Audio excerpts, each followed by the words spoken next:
21 декабря средневзвешенный курс таджикского сомони к доллару США составил 10,20 сомони к $1.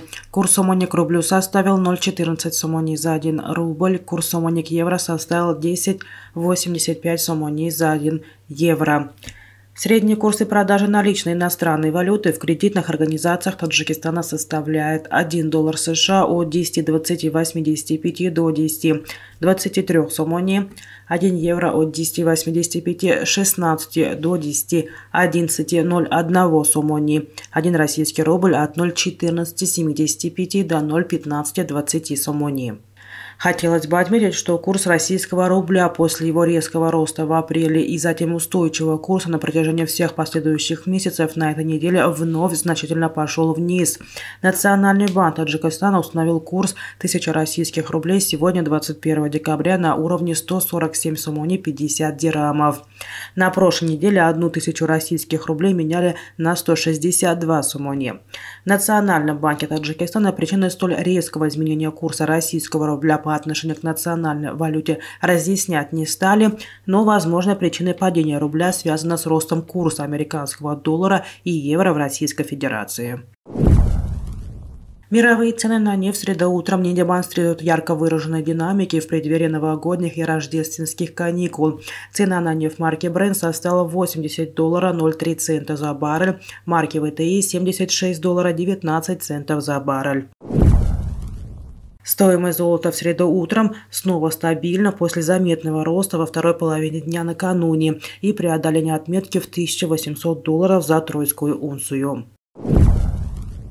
Двухсторонний торговый оборот между Таджикистаном и Узбекистаном за 11 месяцев этого года составил около $503 миллионов. Это на 26,7% больше аналогичного периода прошлого года. Об этом сообщает агентство по статистике Таджикистана. В структуре торговли между двумя странами около $167 миллионов приходится на экспорт таджикской продукции в Узбекистан и почти $336 миллионов на импорт узбекских товаров Таджикистана. Таджикистан поставляет в соседнюю республику в основном сырье. Это первичный алюминий, электроэнергию, хлопок, волокно, руду, цемент, необработанную кожу, кокон, шелк, сырец, а также различные ткани, алкогольные напитки, ковры и прочее. Импортируется же из Узбекистана готовая текстильная продукция, природный газ, минеральные удобрения, пластмасса, обувь, керамические изделия, цветные металлы, электрическое и механическое оборудование. Некоторые СМИ со ссылкой на статведомство Узбекистана сообщают, что Таджикистан занимает 6-е место среди стран с высокой долей экспорта Узбекистана. За 11 месяцев этого года импортировал из соседней республики товара на сумму более $460 миллионов.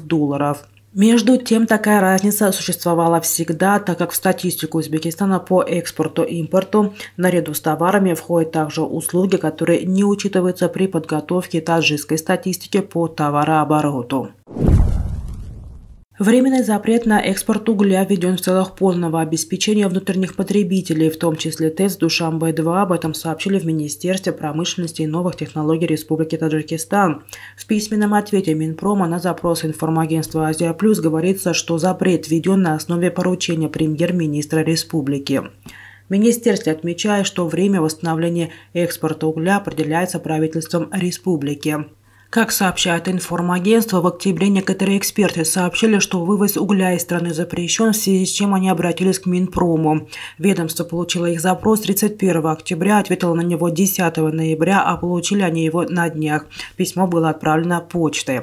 По данным Минпрома, за 9 месяцев текущего года экспортировано 328 тысяч тонн угля, что на 294,2 тысячи тонн больше по сравнению с этим же периодом 2021 года. Топливо поставлено в Афганистан, Пакистан и Узбекистан. Объем прямых иностранных инвестиций стран СНГ с Китаем, Ираном и арабскими государствами превышает $75 миллиардов.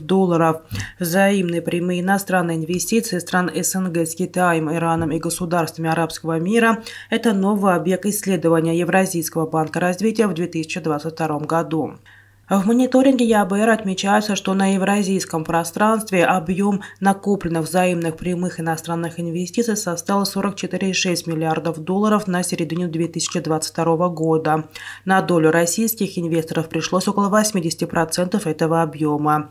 Казахстан привлек наибольший объем инвестиций – 10,8 миллиардов долларов или 24,3% всего объема.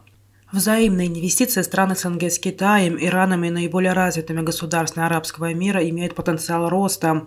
Экспансия китайского капитала в постсоветские страны значительна. Иранский же бизнес, вероятно, увеличит свое присутствие в странах Евразии, особенно в Каспийском регионе. Арабский же мир становится все более привлекательным для инвесторов из стран СНГ.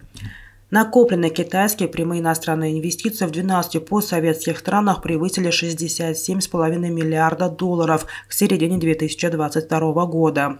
Совокупный же объем иранских прямых иностранных инвестиций в СНГ достиг 1,8 миллиардов долларов. Их ключевой получатель – это Азербайджан.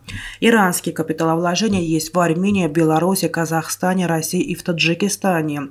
Инвестиции стран СНГ в Иране пока невелики.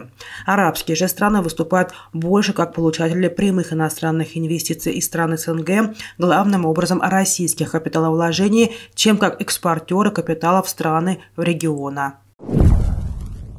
Правительство Германии выделит Таджикистану грант в размере 20 миллионов евро для поддержки к адаптации к изменению климата путем снижения риска стихийных бедствий. Также дополнительный грант в размере 1,5 миллиона евро, выделяемый правительством Германии, поддержит строительство детской туберкулезной больницы.